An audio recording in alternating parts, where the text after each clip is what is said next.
اختیار ولی صاحب, جس طرح سے ہم نے دشمن کو شکست دی, آپ کو نہیں لگتا کہ ہماری تو ڈبل عید ہے اس دفعہ؟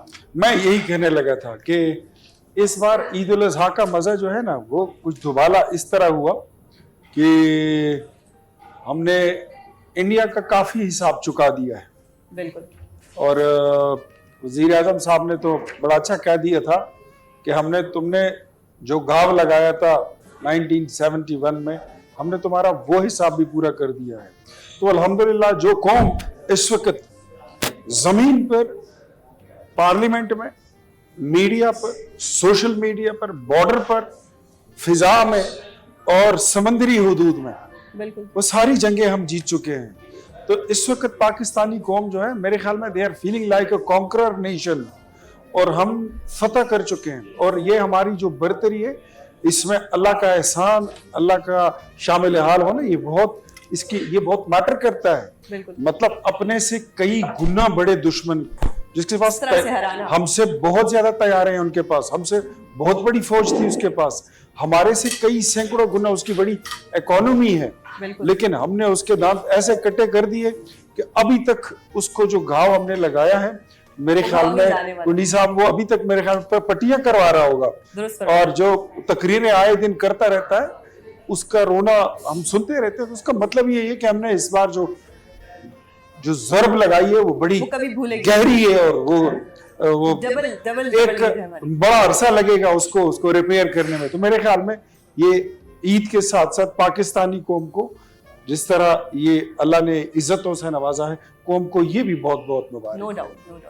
ایک اور سوال آپ تینوں کے حصے میں کرنا چاہوں گی کہ ایک ٹائم ہوتا تھا کہ عید کے کارڈ بھیجے جاتے تھے, پوسٹ کیے جاتے تھے, آپ نے بھی بچپن میں ایسا ٹائم دیکھا ہوگا.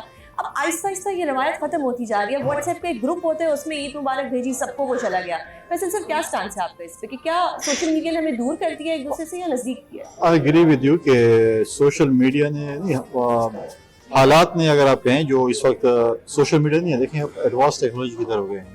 بالکل. اور اس میں پہلے ڈیفینیٹلی عید کارڈ ہوتا ہے, انتظار ہوتا ہے کہ عید کارڈ ہے, اس پہ آپ ریپلائی کرتے ہیں یا کوئی عید آپ کرتے ہیں.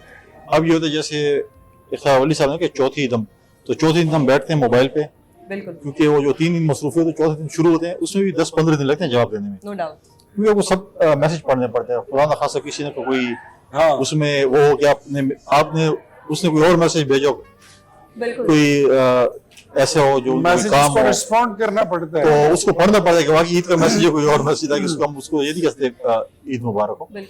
لیکن وہ بھی ایک بڑا ہی ہے, کیونکہ جس کے پاس موبائل ہے آپ کو عید مبارک کا وہ کارڈ یا میسج کرتے ہیں. تو میری تو اپنی پوری کوشش رہتی ہے کہ میں ان کو, چاہے وہ 10-15 دن گزر بھی جائے تو میں رپلائی ان کو وہی ہوتی ہے ان کو. اور یہ اس کی وجہ سے سوشل میڈیا ہی ہے جس کی وجہ سے جو ہے یہ میں سمجھتا ہوں کہ کارڈ سسٹم ہو گیا. لیکن اگر آپ اپنے فار ایگزامپل ایک سوشل میڈیا پہ اپنا کارڈ لگا لیں کہ میں عید مبارک سب کو دیتا ہوں, وہ ایک اپنا ڈفرینٹ ہے. لیکن وہ ہر کوئی آپ سے ایکسپیکٹ کرتا ہے کہ آپ اس کے پرسنل میسج کو رپلائی کریں کہ آپ نے پڑھا اس کو. شریار سر, آپ کیا کہیں گے کہ کیا یہ سوشل میڈیا نے ہمیں دور کیا ہے یا مزید قریب کر دیا اور ہم زیادہ کنیکٹڈ ہو گئے؟ اچھا, سوشل میڈیا نے لائف کو change by leaps and bounds بالکل بدل کے رکھی. whether we like it or not, social media is the order of the day. اور میرے خیال میں اس نے جوڑ دیا زیادہ, بیکاز آپ سلیکٹڈ لوگوں کو ریچ آؤٹ کرتے تھے. اب تو آپ جیسے آپ نے خود کہا کہ ایک گروپس میں ایک میسج بھیجا سب کو چلا گیا, 200, 300, 400, 500 کے لوگ ہوتے ہیں. مثال کے میرے 3 حلقے ہیں صوبائی, اور پھر پورے KPA کے اضلاع, اور پھر پاکستان, پھر اوورسیز. تو آپ سب کے ساتھ جب انٹریکٹ کرتے ہیں, آپ والی بات کہ ایک منٹ پہ آپ سب کو ریچ آؤٹ کرتے ہیں. اس کا فائدہ بھی ہے اور اس کا نقصان بھی ہے. فائدہ یہ ہے کہ آپ سب کو ریچ آؤٹ کرتے ہیں. نقصان یہ کہ جیسے آپ مثال کبھی ہم یہاں بیٹھے ہیں, ہم میں سے کوئی بھی فون اٹینڈ نہیں کر سکتا, رسپونڈ نہیں کر سکتا, اور لوگ بڑے ٹیمپرامنٹل ہیں. آپ جب ٹائملی رسپونڈ نہیں کرتے تو then you do mentally prepared, they do mind the music. بالکل. ہم جیسے لوگوں کی, بیکاز پہلے جو پولیٹیشینس تھے وہ بڑے خوش قسمت تھے. پچھلے 15-20 سالوں سے سیاست بدل گئی ہے اور اب دن ب دن ٹف ہوتی جا رہی ہے, بدلتی جا رہی ہے. اختیار بھائی صاحب, آپ سے تھوڑا ٹوسٹڈ کوسچن کروں گی کہ عید کارڈ کا تو میں نے ان سے پوچھا, کبھی جوانی میں آئی ایم شیور آپ بہت ہینڈسم ہوں گے, تو کبھی آپ نے کسی خاص شخص کو